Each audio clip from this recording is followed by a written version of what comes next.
Rifles Bharat की सबसे पुरानी पैरामिलिट्री फोर्स है, जिसे ब्रिटिश शासनकाल में कैचर लेवी के नाम से 1835 में स्थापित किया गया था और तब से कई बार इस पैरामिलिट्री फोर्स का नाम बदल चुका है। 1883 में इसका नाम बदलकर आसाम फ्रंटियर पुलिस रखा गया और फिर 1891 में इसका नाम आसाम फ्रंटियर पुलिस से बदलकर आसाम मिलिट्री पुलिस रखा गया और फिर 1913 में इसका नाम बदलकर eastern Bengal and Assam military police रखा गया और फिर आखिर में 1917 में इसका नाम एक बार फिर से बदलकर आसाम राइफल्स रखा गया और तब से लेकर अभी तक इसे आसाम राइफल्स के नाम से ही जाना जाता है। इस पैरामिलिट्री फोर्स को शुरुआत में केवल 5 बटालियंस के साथ शुरू किया गया था और आज के समय में इस पैरामिलिट्री फोर्स में टोटल 46 बटालियंस हैं, जिनमें लगभग 63,747 एक्टिव पर्सनल्स हैं। आसाम राइफल्स आजादी से पहले फर्स्ट और सेकेंड वर्ल्ड वॉर में भी हिस्सा ले चुकी है।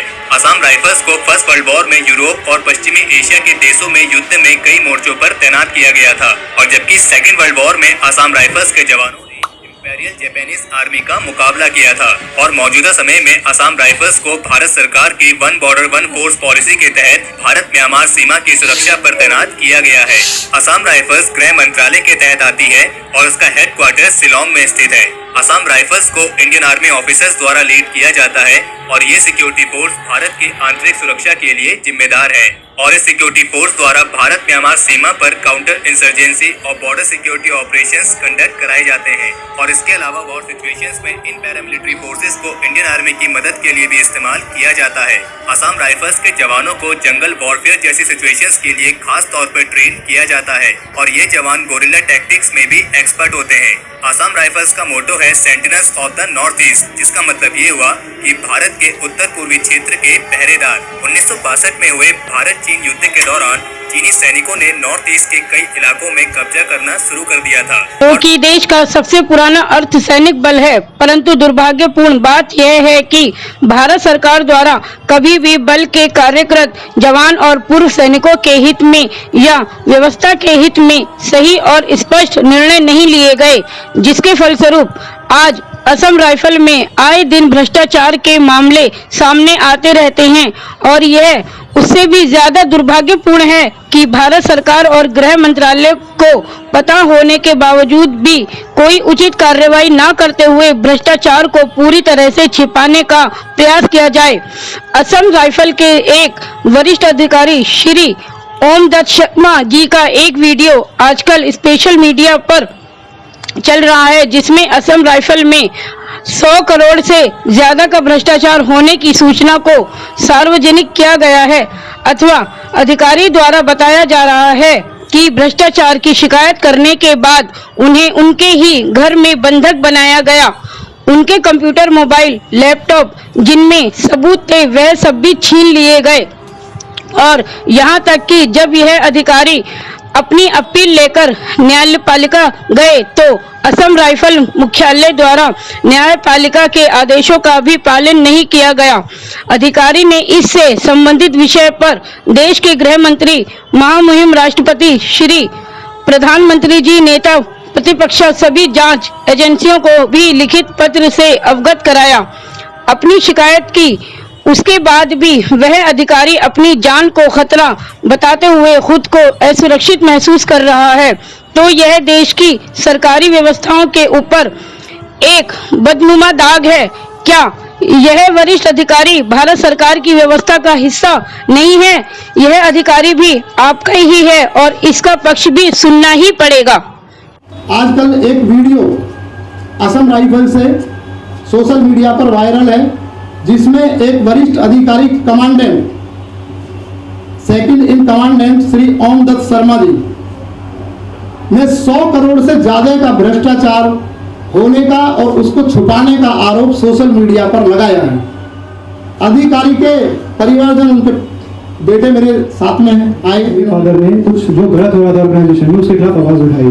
बेसिकली जो 100 करोड़ से ऊपर जो करप्शन है उसके उनके पास डॉक्यूमेंट्री प्रूफ भी हैं, सारे सबूत हैं उनके पास। ये जब उन लोगों को पता चला तो उनको एक हैरेस करने के लिए एक ऑफिसर को उनके लैपटॉप से छीना गया, उनका मोबाइल उनसे छीना गया। इलीगली क्यों छीना गया कुछ नहीं बताया। 15 दिन तक हमारी उनसे बात भी नहीं हुई कि हमारे फादर कहाँ हैं, उनकी तबीयत कैसी है, क्या उनके साथ कर रहे हैं, कुछ भी हमें पता नहीं चला। बाद में हमारी उनसे बात हुई, जैसे तैसे बात करी हमने उनसे। उनको मेंटली हैरेस कर रहे हैं वो लोग। एक कहूँ तो टॉर्चर कर रहे हैं, अरेस्ट कर लिया है, कहीं बाहर नहीं जाने दे रहे हैं, किसी से बात नहीं करने दे रहे हैं। 15 दिन तक बात हमारी उनसे हुई नहीं, और कुछ दिन बाद हमारी बात हुई उनसे तो उनकी तबीयत काफ़ी बिगड़ चुकी थी। 4 बार उनको रेफ़र करा डॉक्टर ने, वहाँ के जो सरकारी डॉक्टर हैं फौज के, उन्होंने रेफ़र करा, उसके बाद भी उन्होंने ट्रीटमेंट नहीं दिया। जब परिवार से उन्होंने बात की तो क्या बोला उन्होंने? सर उन्होंने यही बोला कि ये लोग मुझे बहुत परेशान कर रहे हैं, क्योंकि मैंने आवाज़ उठाई है, मेरा लैपटॉप भी छीन लिया, फ़ोन छीन लिया, बात नहीं करने दे रहे, किसी भी तरीके की रिपोर्ट वगैरह कुछ फाइल नहीं करने दे रहे, जैसे कि बात MHA तक पहुँचाई जा सके। आपको ये प्रेस कॉन्फ्रेंस में आने की जरूरत क्यों महसूस हुई? मतलब जुलाई में भी कर सकते थे या उसके बाद भी इतने लंबे समय सर क्योंकि माहौल उन्होंने अब बहुत ज़्यादा ख़राब कर दिया है। इससे आपकी पापा की सिक्योरिटी को खतरा नहीं है? सर खतरा तो है ही, वो लोग उनको ट्रीटमेंट तक नहीं होने दे रहे, उनकी जान को खतरा तो है ही भाई। उनकी कॉन्फ्रेंस का जब मैसेज जाएगा वहाँ तक और देश में जाएगा तब आपको लगता है? सर हम तो चाहते हैं कि बात लोगों को पता चले, ऐसा कर रहे हैं वो लोग, प्रॉपर चैनल से सब कुछ। आपको नहीं लगता कि अंदर ही अंदर जब वो इतना परेशान कर रहे हैं तो आपके पापा के साथ कुछ गलत भी कर सकते हैं? सर अब कोई कमी तो उन्होंने छोड़ी नहीं है परेशान करने के लिए, अब हमें आवाज़ तो उठानी पड़ेगी, कुछ ना कुछ तो करना ही पड़ेगा, क्योंकि इंटरनली वो लोग चीज़ को बाहर नहीं जाने दे रहे, बाहर ज़्यादा पता नहीं लगने दे रहे चीज़ों को, इंक्वायरी नहीं थर्ड पार्टी से नहीं हो पा रही है। अच्छा, इस दौरान कभी आपका मिलने नहीं गया पापा के? तब नहीं सर, मिलना हो रहा है, जुलाई से हुआ है केस। जुलाई के बाद वो कुछ टाइम के लिए छुट्टी आए थे, उसके बाद उन्हें जल्दी जाना पड़ा, वो लोग कुछ इलीगल तरीके से उनके खिलाफ कुछ एक्शन ले रहे थे, उसके बारे में मुझे डिटेल में तो नहीं पता, मगर उसके बाद से उनसे मेरी कोई मुलाकात नहीं हुई है। अच्छा, छुट्टी जब उन्होंने ली तो उनका पिताजी का आपका फर्ज नहीं था कि वो यहाँ दिल्ली गवर्नमेंट के समक्ष आके यहाँ पे जो अधिकारी वगैरह उनके समक्ष अपनी बात रखे, वापस वो क्यों? सर तब तक माहौल इतना खराब नहीं करा था उन्होंने, तब तक मेरे पापा ने थ्रू प्रॉपर चैनल सारी चीज़ें MHA को बताई थी। जब वो वापस गए हैं तब उन लोगों ने जो है काफ़ी चीज़ें खराब कर दी हैं। आज मेरे पापा कितने टाइम से मुलाकात नहीं हो पाई आपकी? सर आप यूँ लगा लीजिए करीब 7-8 महीने तो हुई गए होंगे, इतना तो टाइम हो ही गया होगा उन्हें। आप लोगों ने प्रयास नहीं किया उन तक पहुँचने का?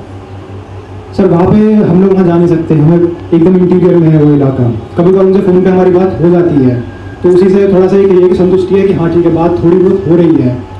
डिपार्टमेंट साहब ने इस वजह में कोई डिमांड की कि इनका ट्रीटमेंट और भी होना चाहिए या हमें मिलने दिया जाए, कोई रीजन पेपर है ऐसा कुछ? सर ये बात मेरे फादर ने आपको उनसे उठाई है कि कराएं वो लोग, मगर वो लोग नहीं करवा रहे। 4 बार उनको रेफर भी करा था, उसके बाद भी उनकी हालत जब बहुत ख़राब हुई, उनके स्पाइनल कॉर्ड में बहुत दिक्कत हो गई, आज ही वो ऑन बेड है, चल फिर बहुत मुश्किल से चल पा रहे हैं। मेडिकल डॉक्यूमेंट है यहाँ पे, बहुत रिक्वेस्ट करने के बाद खाना पूर्ति का ट्रीटमेंट को दे रहे हैं वो लोग। जब 3 बार उनको रेफर करा था तो सिर्फ पेन किलर दिए जा रहे थे, ट्रीटमेंट तक नहीं दिया, बोला कि सिर्फ पेन किलर पे चलने दो इस इंसान को, ट्रीटमेंट भी नहीं दिया। जब हालत बहुत ख़राब हुई उसके बाद जाके एक हॉस्पिटल में ले गए, वहाँ पे कोई इतना अच्छा इलाज है नहीं, नौ जंगलों में खाना पूर्ति चल रही है आज भी।